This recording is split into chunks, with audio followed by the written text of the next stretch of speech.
काजी कहता है मैं कानून को नहीं मानता। लेट अली शो यू के एक और एपिसोड में आप सबको खुशामदीद। Do like subscribe and share this content. Qazi Faez Isa Pakistan के आउटगोइंग चीफ जस्टिस ने एक माइनॉरिटी वर्डिक्ट के अंदर जो रिजर्व सीट्स का मेजॉरिटी वर्डिक्ट था उसके बाद अब एक माइनॉरिटी वर्डिक्ट 14 पेज की सप्लीमेंट्री नोट शाया किया है जिसके अंदर वो इलेक्शन कमीशन से वाजे तौर पे कह रहे हैं आपको मेजॉरिटी का वर्डिक्ट मानने की कोई जरूरत नहीं है। जी हां, ये है वो काजी जिसने अदालत, आईन, कानून की मट्टी पलीत तो की ही की मगर जाते जाते वो कोई कसर नहीं छोड़ रहा। इनको आजादी से नफरत है, इनको आजादी से घिन आती है। ये उन आजाद पंछियों को जो अपनी शाहीन फॉर एग्जाम्पल पहाड़ों की चट्टानों पे जो बसेरा करते हैं उनको ये खंडरों में खंडरात के अंदर घसीट के कहते हैं ये कानून है। यहां पे कोई कानून नहीं है, यहां पे सिर्फ लाकानूनियत है। और इस लाकानूनियत के ऊपर मोहरे हैं काजी फाइज ईसा के। क्योंकि अगर इस मुल्क में कानून होता तो आज जो चोर और डाकू हैं वो अंदर होते और जो जो ईमानदार है उसके साथ ये ना हो रहा होता।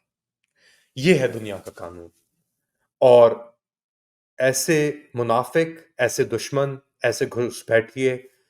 हम बात कर रहे थे कैदी 804 की।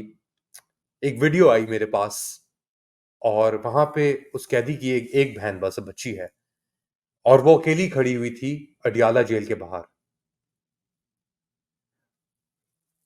पहले सुने कि वो क्या कह रही है और क्या हुआ फिर।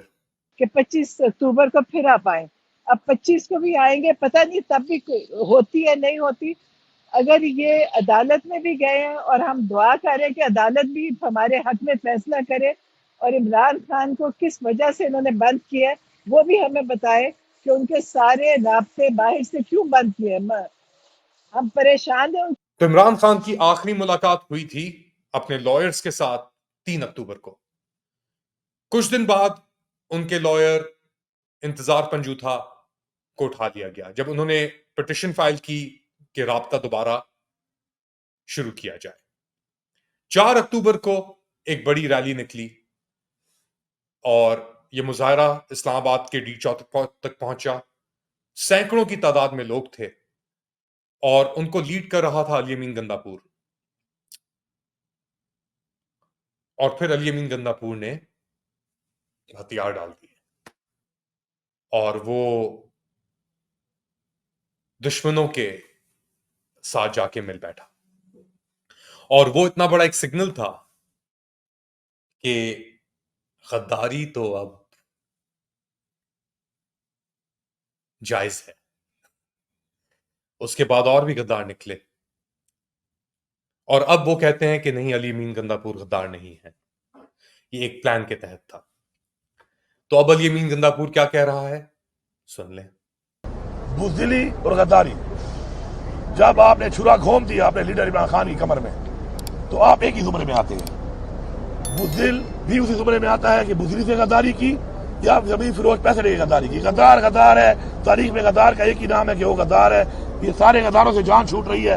अब हमारे पास निखरे हुए वो छड़ कहते हैं ना, छड़े हुए बंदे इंशाल्लाह निकल के आ रहे हैं, चाहे वो हमारी लीडरशिप में है, चाहे हमारे सपोर्टर्स हैं, वोटर्स हैं, हमारी यूथ है। और वैसे भी मैं ईंट से ईंट बजा दूंगा, मैं दुनिया को रोक दूंगा, मैं पाकिस्तान बंद कर दूंगा, मैं सब कुछ कर दूंगा।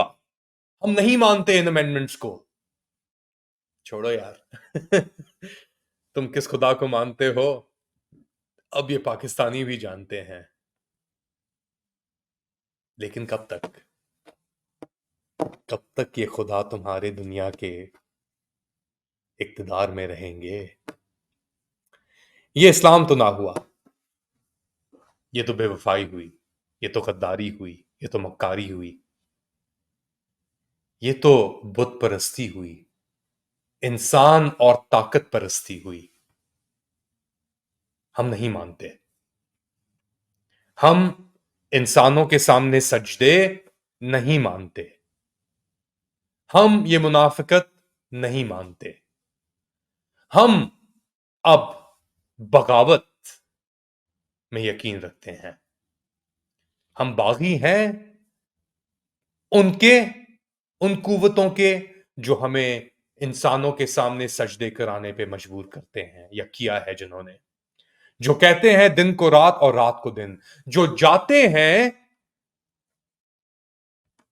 मिन्नतें मांगने के लिए, फिर एक बार गलती, चोरी, डाका, जना, कत्ल, गैरत करने के बाद अब जाके पार्लियामेंट्री कमेटी, और उनके क्या नाम है, ख्वाजा आसिफ, एहसन इकबाल, राजा रेंटल और राना अंसार एमक्यूएम के, पीटीआई के वक्त के पास गए, अयाज सादिक एक और चोर और बैरिस्टर गोहर जो बिका हुआ एक मुनाफिक है, उससे जाके बात की कि भाई आए बैठे कमेटी के साथ, तो हमने करना है कि जज चूज करना है, हमने चीफ जस्टिस चूज करना है, आपकी पार्टिसिपेशन के बगैर चोरी और डाके करने के बाद ये जो तुम मुस्कुरा रहे हो ना, तुम लटकाएंगे तुम्हें बाहर, तुम्हें भी तुम्हारे बच्चों को भी, भूलना मत, अब ये बात तुम तक नहीं रही। जैसे फॉर एग्जाम्पल अब ये सेनेटर कासिम रॉन्जो, जो याद है आपको, जो वीडियो दिखाई थी, लेके आ रहे थे उन्हें एक व्हील चेयर के अंदर, अब उन्होंने बीएनपी से रिजाइन कर दिया है जी। ये इनके वोट इनसे जबरदस्ती दिलवाए गए, क्या कह रहे थे, किस तरीके से ये लोग कह रहे हैं, क्या हुआ इनके साथ, जरा सुने। आउट गोइंग सेनेटर, यानी अब खारिज हो चुके, रिजाइन कर दिया उन्होंने, कासिम रॉन्जो ने क्या कहा, इनसे वोट किस तरीके से दिलवाया गया। तफसीलात को कोई ख़ास नहीं है, ये जोरावर लोग थे जो भी थे, जहाँ से भी आए थे। 6 दिन मुझे मेहमान बनाया, 6 दिन 7 दिन। वो मच्छरों के काटने से, एक तो पहले मैं डायलिसिस का मरीज़ हूँ और इस हालत में मुझे 2 दफ़ा डायलिसिस भी करवाया, ले गए थे अस्पताल। उसके बाद मच्छरों के अंदर से मलेरिया हो गया और इस मलेरिया के अंदर फिर ले गए अस्पताल।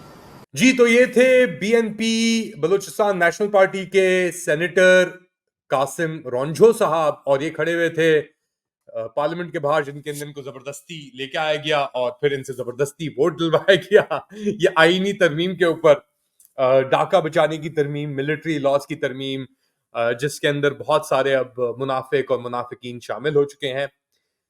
क्या ये तरमीम हुकूमत को बचा पाएगी? क्या जोर जबरदस्ती से ये लुटेरे बच जाएंगे? क्या समझते हैं आप? Let me know in the comment section. Do like, subscribe and share this content. अगली बार तक अपना ख्याल रखिएगा, पाकिस्तान में हमेशा दुआओं को शामिल रखिएगा।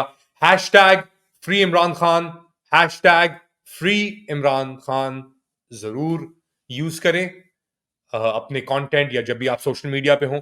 सोशल मीडिया के अंदर वॉल्यूम्स और अपना जाहिर सी बात है बंद कर दी गई हैं, उसकी रफ्तार भी पाकिस्तान में बंद कर दी गई है, मगर आप इनएविटेबिलिटी को, आखिरत को डिले जरूर कर सकते हैं, रोक नहीं सकते।